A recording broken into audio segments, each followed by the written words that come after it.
This is Kenya News Update today.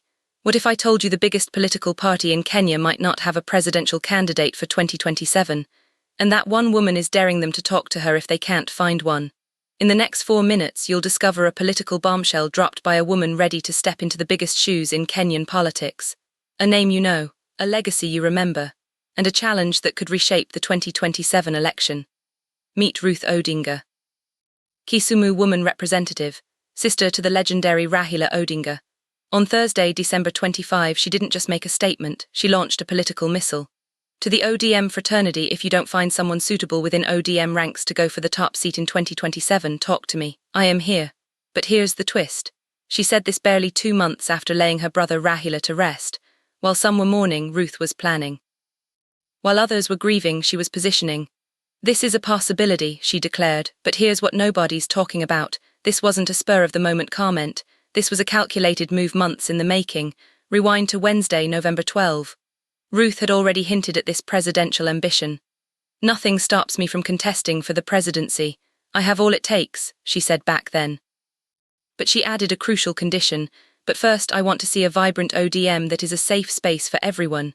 Fast forward to December and the gloves are off. The condition is still there, but the offer is on the table. And then, something shocking happened. Ruth condemned what she called attacks on Raila's name just weeks after his burial.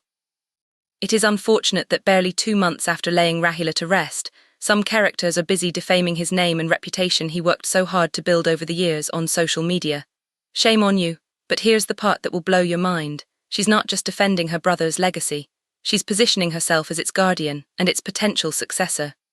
Raila knew his time was near and he worked to organize the community's leadership. "The Luo nation is not lost," she stated.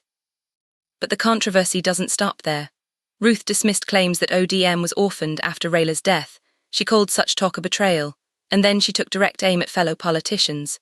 She criticized remarks by Aligo Uzonga MP Sam Atandi, Jard Okolo of Nyando, and Mark Nyamita of Uriri. These MPs had suggested the Luo community and ODM should submit to President William Ruto's government. Ruth's response was fiery. "I have never seen a Luo who proudly calls himself an orphan and expects sympathy. Even in the days of Gor Mahia and El Wanda Maja, we were known to be fighters. When a leader goes down, another must rise. We don't recoil into an orphan's corner.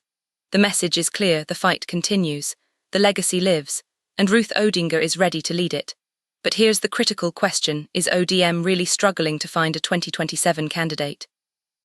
Ruth says the party remains a major political force.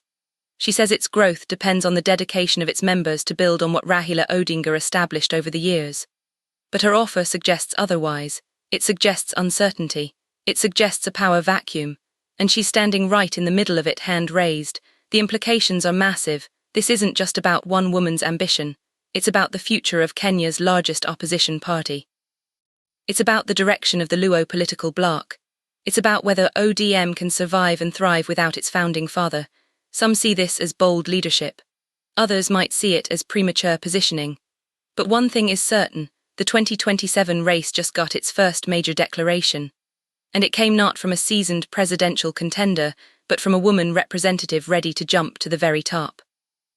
Do you think Ruth Odinga should be ODM's presidential candidate in 2027? Or is the party strong enough to find another leader from within its ranks? Drop your take in the comments. Subscribe to Kenya News Update today for more breaking political news.